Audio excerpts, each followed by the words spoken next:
Hi friends, welcome to lucky Telugu రుచులు. ఈరోజు మనం ఇంట్లోనే చాలా ఈజీగా ఫ్రూట్ సలాడ్ తయారు చేసుకుందాం. ఇది చాలా టేస్టీగా కూడా ఉంటుంది. చాలా హెల్తీ కూడా, చాలా బాగుంటుందండి. దీనికోసం లీటర్ పాలు తీసుకున్నాను. ఒక చిన్న బౌల్లోకి కొంచెం పాలు తీసుకోవాలి.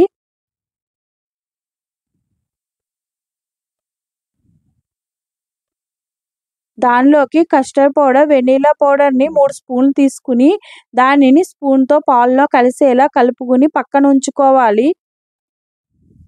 ఎల్లో కలర్ ఎక్కువగా కావాలంటే కస్టర్డ్ పౌడర్ కొంచెం ఎక్కువగానే వేసుకోవాలి.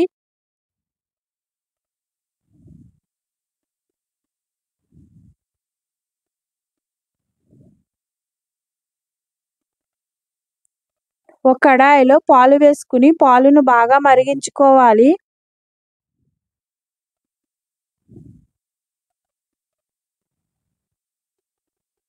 పాలు కొంచెం చిక్కబడిన తర్వాత ఒక చిన్న బౌల్ పంచదార వేసుకోవాలి. స్వీట్ చూసుకుని స్వీట్ తక్కువైతే ఇంకొంచెం పంచదార వేసుకోండి. ఇప్పుడు మనం కలిపి పెట్టుకున్న కస్టర్డ్ పౌడర్ లిక్విడ్ని దీనిలో వేసుకుని అడుగంటకుండా తిప్పుతూ ఉండాలి. స్టవ్ని సిమ్లో పెట్టుకుని మాత్రమే కలుపుకోవాలి, లేకపోతే అడుగంటుతుంది. కస్టర్డ్ పౌడర్ వేసుకోవడం వల్ల పాలు చిక్కగా, టేస్టీగాను, కలర్ఫుల్గాను ఉంటాయి. ఇలా చిక్కబడిన తర్వాత ఇలా గరిటెకి అంటితే స్టవ్ని ఆఫ్ చేసుకోవాలి. ఈ కస్టర్డ్ మిల్క్ని చల్లారే వరకు గరిటెతో తిప్పుతూ ఉండాలి, లేకపోతే ఉండలు కడతాయి. ఇప్పుడు మనకు నచ్చిన ఫ్రూట్స్ని తీసుకుని వాటర్తో క్లీన్ చేసుకుని చిన్న చిన్న ముక్కలుగా కట్ చేసుకుని పక్కన ఉంచుకోవాలి.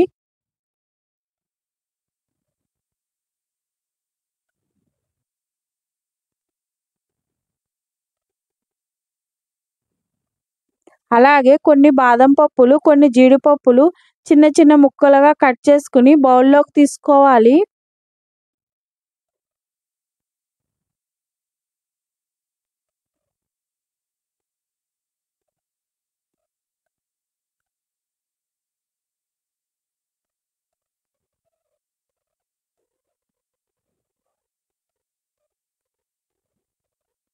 ఇప్పుడు చల్లారిన కస్టర్డ్ మిల్క్ని ఒక మిక్సీలో వేసుకుని ఒకసారి మిక్సీ పట్టుకోవాలి. ఇలా మిక్సీ చేసుకోవడం వల్ల మనకు కస్టర్డ్ మిల్క్ చాలా స్మూత్గా ఉంటుంది.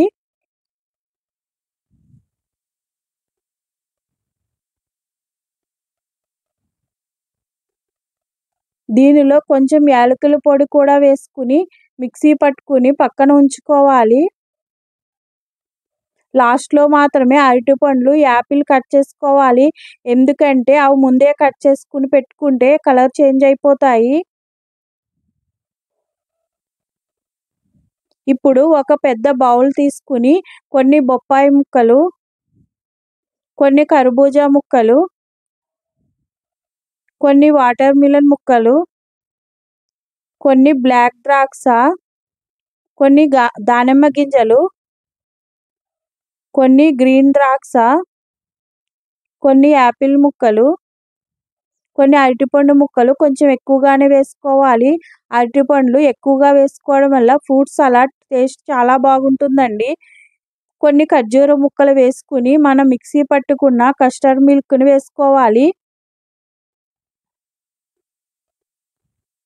ఇప్పుడు అన్ని ఫ్రూట్స్ ముక్కలు కలిసేలా స్పూన్తో బాగా కలుపుకోవాలి.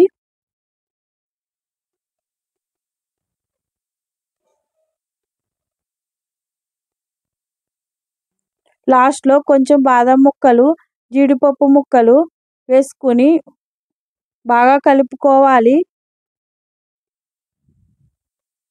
దీనిని అంతా బాగా కలిపిన తర్వాత ఒక చిన్న బౌల్లోకి తీసుకుంటున్నప్పుడు ఫ్రూట్ సలాడ్ చూడటానికి ఎంత బాగుందో చూడండి. అలాగే రుచి కూడా చాలా టేస్టీగా కూడా ఉందండి. దీనిని ఫ్రిడ్జ్లో పెట్టుకుని తింటే చాలా బాగుంటుంది. లాస్ట్లో బ్లాక్ గ్రేప్స్ దానిమ్మ గింజలతో డెకరేషన్ చేసుకున్నాను. ఈ సమ్మర్లో కూల్గా ఫ్రూట్ సలాడ్ తయారు చేసుకోండి. మన ఛానల్ని లైక్ చేయండి, మీ ఫ్రెండ్స్ అండ్ రిలేటివ్స్కి షేర్ చేయండి, సబ్స్క్రైబ్ చేయండి. Thank you for watching.